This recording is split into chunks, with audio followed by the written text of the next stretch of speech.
La red criminal que asesinó al alcalde de Uruapan sigue cayendo, y cada pieza que cae revela una estructura más profunda, más infiltrada y más peligrosa de lo que cualquiera imaginaba.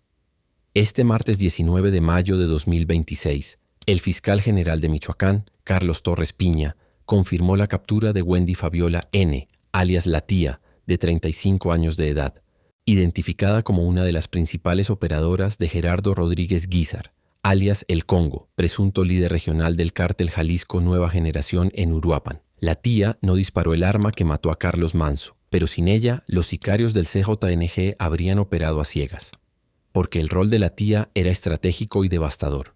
Filtraba información de los operativos estatales y federales directamente al Congo, permitiéndole coordinarse con los miembros del CJNG para anticipar las acciones de la justicia y evadir las capturas. Cada vez que la policía estatal planificaba un operativo, cada vez que las fuerzas federales preparaban una redada, La Tía transmitía esa información al líder regional del cártel. Los sicarios sabían cuándo venía la policía. Los puntos de venta de droga eran evacuados antes de los cateos. Los operadores se movían de ubicación antes de que las patrullas llegaran.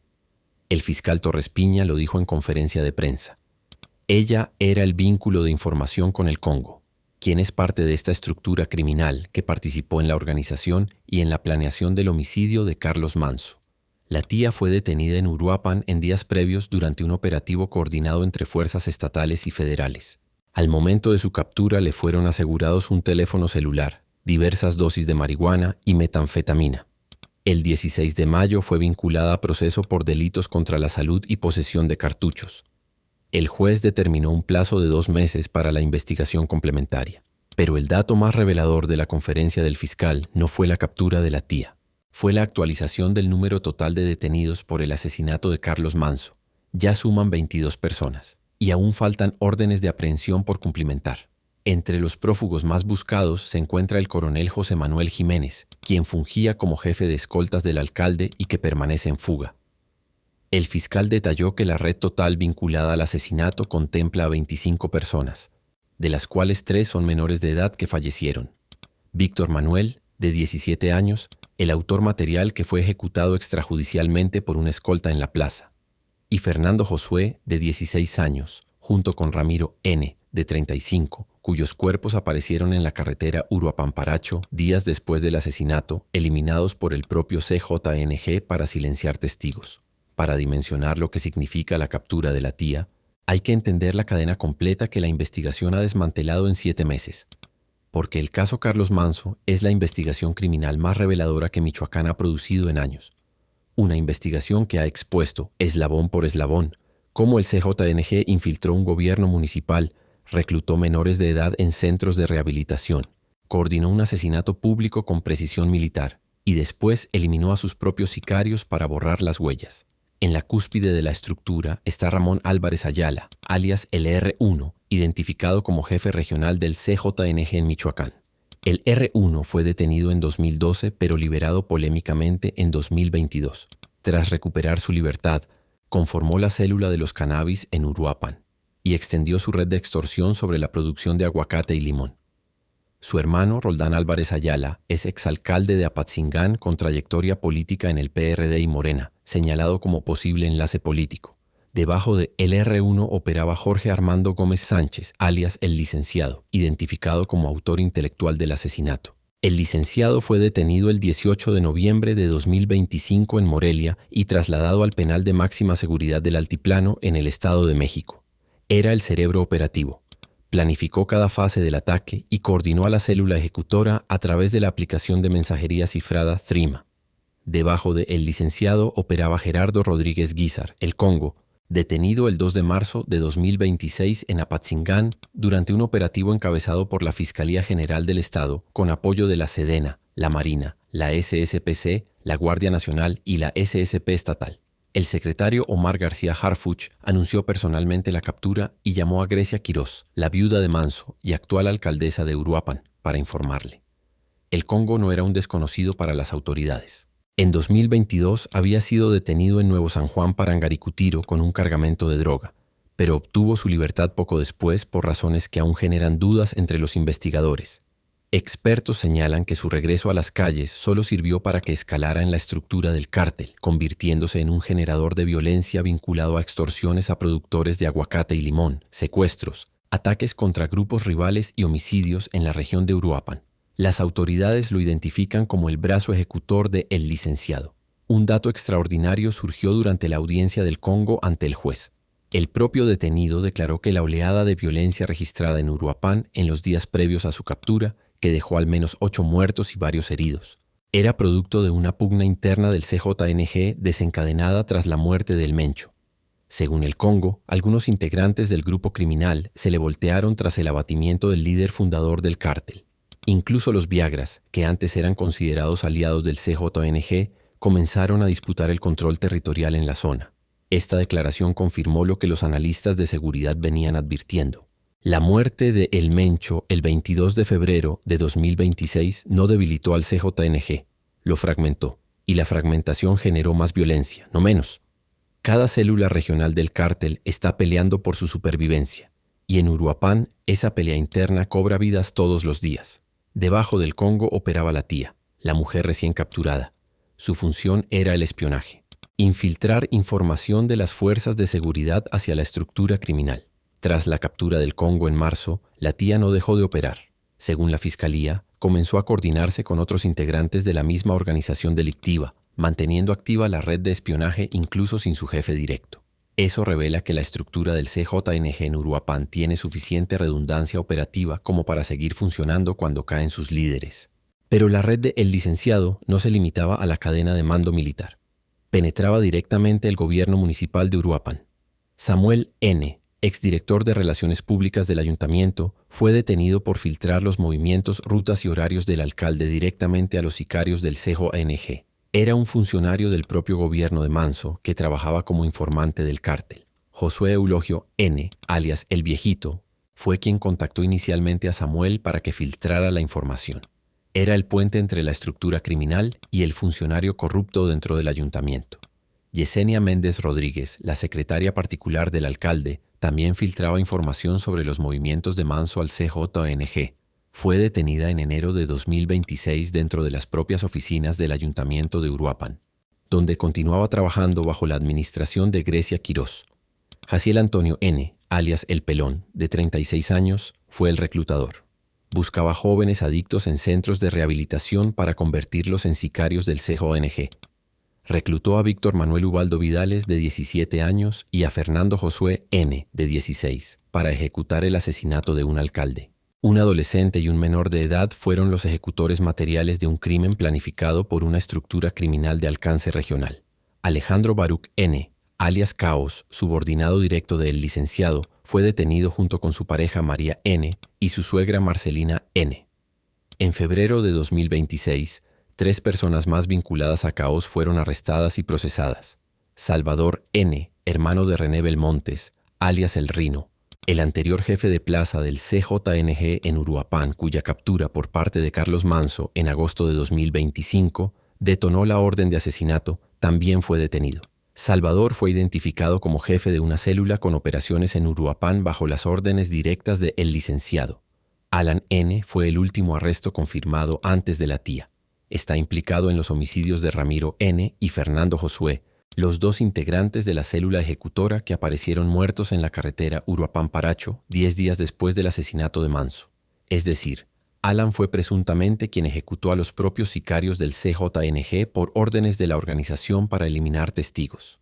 Y ahora 7 policías municipales de Uruapan, que servían como escoltas del alcalde, también están procesados. Uno de ellos, identificado como Demetrio N., ejecutó extrajudicialmente al menor Víctor Manuel después de que éste ya estaba desarmado, boca abajo y esposado. Los peritos determinaron que el disparo fatal se produjo a una distancia de entre 10 y 30 centímetros, 13 segundos después de la ráfaga contra el alcalde cuando no existía amenaza alguna.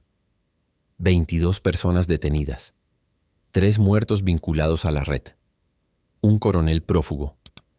Y la investigación sigue abierta. El fiscal Torres Piña fue claro. Son las detenciones de la estructura que hasta el momento tenemos, los que de manera directa actuaron en la planeación y los que de manera indirecta participaron. La frase de manera indirecta es clave. porque significa que la Fiscalía está persiguiendo no solo a los que dispararon o planificaron, sino a todos los que facilitaron el crimen, los que espiaron, los que filtraron información, los que reclutaron menores, los que proporcionaron armas, los que coordinaron comunicaciones y los que eliminaron testigos. Y hay más por venir. La Fiscalía mantiene colaboración activa con la Fiscalía General de la República para profundizar las investigaciones vinculadas al CJNG. La FGR investiga específicamente la estructura de El Licenciado a nivel federal. Y la citación al exgobernador Leonel Godoy Rangel como testigo, emitida días antes, indica que las líneas de investigación también se extienden hacia la esfera política. Grecia Quirós, la viuda de Carlos Manso, que asumió la alcaldía tras el asesinato, ha sido el motor implacable de esta investigación. Fue ella quien entregó 11 videos como evidencia. Fue ella quien exigió públicamente que se citara a políticos a declarar. Fue ella quien mantuvo la presión sobre la Fiscalía cuando la investigación parecía estancarse. Y fue a ella a quien Harfuch llamó personalmente para informarle de la captura del Congo. El caso Carlos Manso ha expuesto una verdad que Michoacán conoce, pero que pocos se atreven a decir en voz alta. El CJNG no opera en paralelo al gobierno. Opera dentro del gobierno. La secretaria particular del alcalde trabajaba para el cártel. El director de Relaciones Públicas trabajaba para el cártel. Los escoltas que supuestamente protegían al alcalde terminaron procesados. Y ahora la tía, una mujer que filtraba operativos policiales a los criminales, se suma a la lista de personas que desde adentro de las instituciones facilitaban las operaciones del CJNG. 22 detenidos, 25 identificados, 3 muertos, un coronel prófugo. Una investigación que sube desde los sicarios adolescentes hasta los operadores regionales y que ahora toca la puerta de la clase política. Y Grecia Quirós sigue de pie, sigue gobernando Uruapan, sigue exigiendo justicia y sigue sin quitar el dedo del renglón. Pero hay una dimensión de este caso que trasciende las detenciones y que explica por qué la violencia en Uruapan no se detuvo con la captura del licenciado, ni con la del Congo, ni con la de la tía. Y esa dimensión es la guerra interna que está despedazando al CJNG en Michoacán. Cuando el Congo declaró ante el juez que los ataques en Uruapan eran producto de una pugna interna y que varios integrantes del CJNG se le habían volteado tras la muerte de El Mencho, estaba describiendo un fenómeno que los analistas de seguridad llevan meses documentando, la fragmentación del cártel más poderoso de México. El Mencho fue abatido el 22 de febrero de 2026 en Tapalpa, Jalisco. Su muerte generó una ola de violencia en más de 20 estados del país. Pero en Michoacán, la tierra natal de Oseguera Cervantes, el impacto fue más profundo que en ningún otro lugar. Porque el Mencho no solo era el líder del CJNG, era el árbitro que mantenía el equilibrio entre las distintas células del cártel.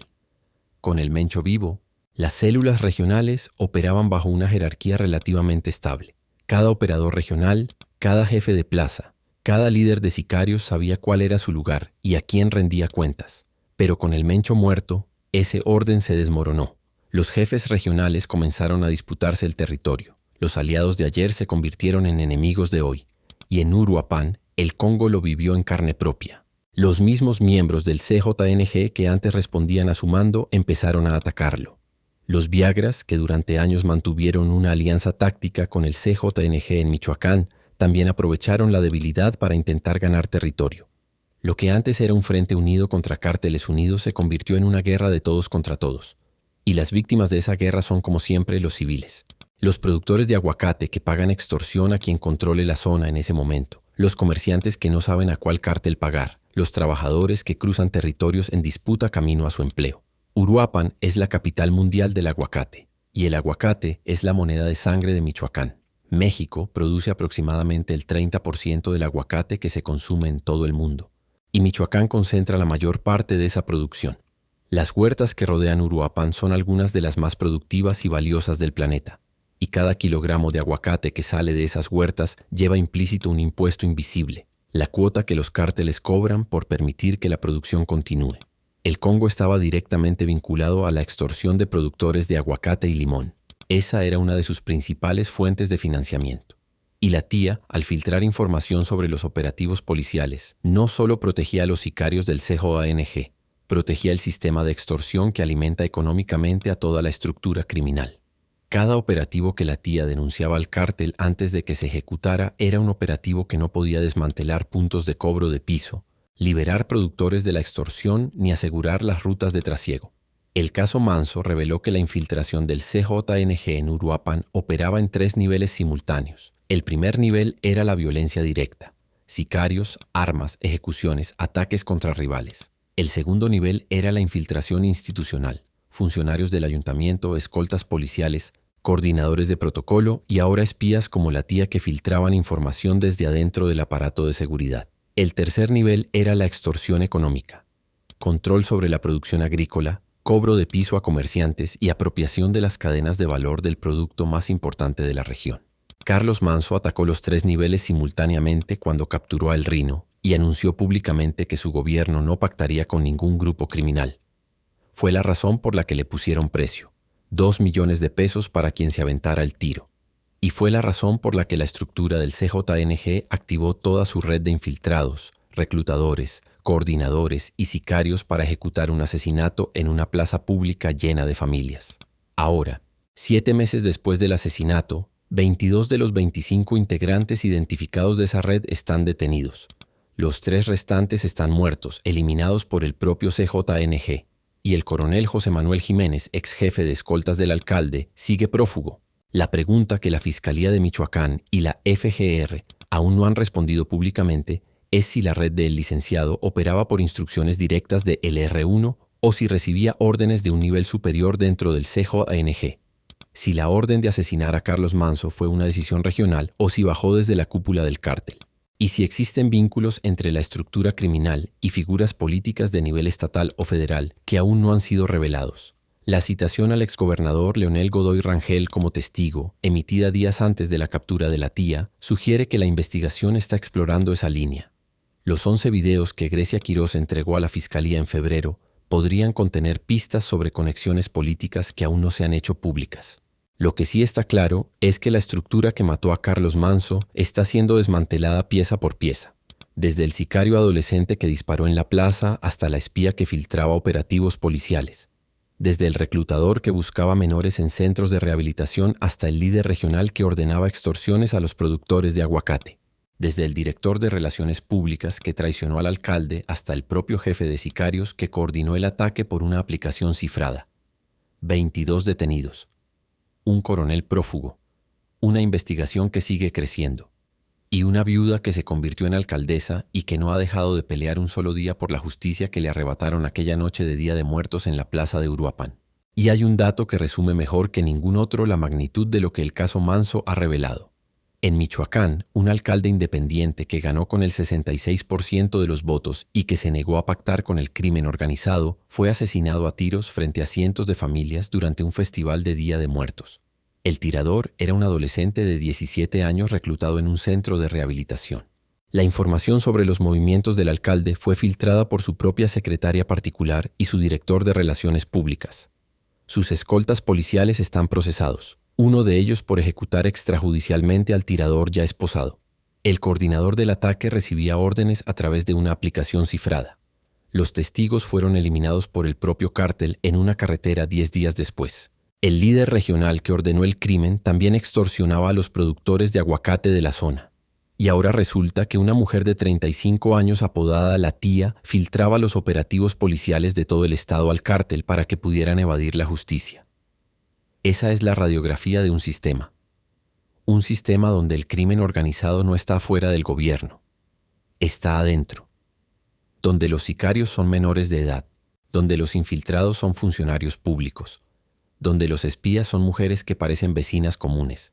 Y donde la justicia llega, cuando llega, después de que una viuda decidió convertir su dolor en una misión política que nadie pudo detener.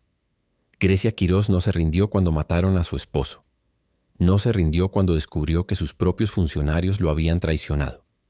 No se rindió cuando las amenazas llegaron. Y no se rendirá hasta que el último responsable del asesinato de Carlos Manso enfrente la justicia. 22 van. Faltan más.